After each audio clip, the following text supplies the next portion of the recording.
កម្មជាត្រៃនៅយើងអានុគ្រោះហើយថាបន្ត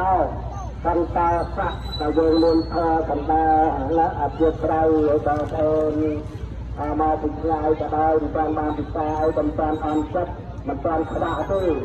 បើមិនថាវាខ្វះអានេះចាំតែយើងព្រមទៅណានៅយើងទៅព្រឹកហ្នឹងក៏បានមក9ហ្នឹងក៏អើបន្តចឹងដែរបានពិសាមិនបានអើអត់ណានណាទេមកនៅចឹងបានថាយើងគួរពិចារណាដែរព្រោះរោគឃ្លាននេះវាពិបាកដែរព្រោះគាត់មកវិจัยគាត់ទៅក្តីអនុគ្រោះទៅវិញទៅមកជាបុណ្យកុសលមួយដែលប្រសើរសម្រាប់យើងបំពេញនៅបុណ្យកុសលបាទហើយខ្ញុំបើចិត្តខ្ញុំវិញក៏អត់សោះខ្ញុំរឹតតែបានចិត្តទទួលឲ្យដល់បងប្អូនបានបាទឲ្យបន្តគ្នាទៅទៀតទៅបានហ្នឹងហើយសម្រាប់ជាក្រៅទឹកចិត្តឲ្យបន្តទៅតែបានការដែលញឹមដាក់គ្នាទៅកុំឲ្យធ្វើមុខជួយហើយយើងថតតើទៅណាអត់បានហូបអីទេមុខជួយ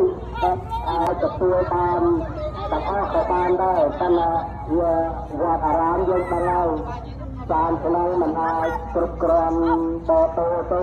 មានតាមហើយណាតាមទីកន្លែងទៅវាអាចទទួលបានត្រឹម100 200អីក៏បានឡើងខ្លួនទៅវាអាចខ្វះខាតដែរបាទអានទៅដូចជាពិធីបុណ្យឯកជនក៏ដោយពិធីកាយក៏ដោយកម្មវិធីអាពាហ៍ពិពាហ៍ក៏ដោយតែទៅមានប្រាច្រឡោទៅដល់យើងមិនយើងតាមសានចិត្តរបស់យើងដែលយើងមកជ្រះថ្លាបំពេញបុណ្យកុសលចាប់ពីចេញដំណើរមករហូតដល់ការលះបង់រហូតមកដល់ពេលបំពេញបុណ្យអនុមោទនចេតនាបំពេញធ្វើហើយយើងតាមចិត្តដាក់គ្រោះអនុគ្រោះសម្ដៅគ្នាហ្នឹងគឺបានបុណ្យច្រើនណាស់បាទហ្នឹងហើយបាទហើយគណៈកម្មការហ្នឹងហើយអត់ណាហើយបាននៅធ្វើម៉េចឥឡូវយើង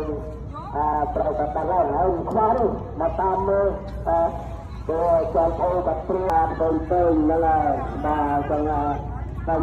សិទ្ធិតាមផ្លានតាមជាប្រៃការជាថ្មីម្ដងទៀតបាទហ្នឹងហើយទៅយ៉ាងណាក៏យើងនៅក្នុងចិត្តផ្លាប្រសាទាំងអស់គ្នាណាបងប្អូនណាមកពីចិត្តទីស្វាយតើចំណេះមានចិត្តប្រាថ្នាបំពេញនៅបុណ្យកុសលទាំងអស់គ្នាអញ្ចឹងយើងតាមលះបង់ចូលមកក្នុងកម្មវិធីបុណ្យនេះគឺជាសេចក្តីលះដាច់ពីចិត្តស្វាយរបស់យើងមក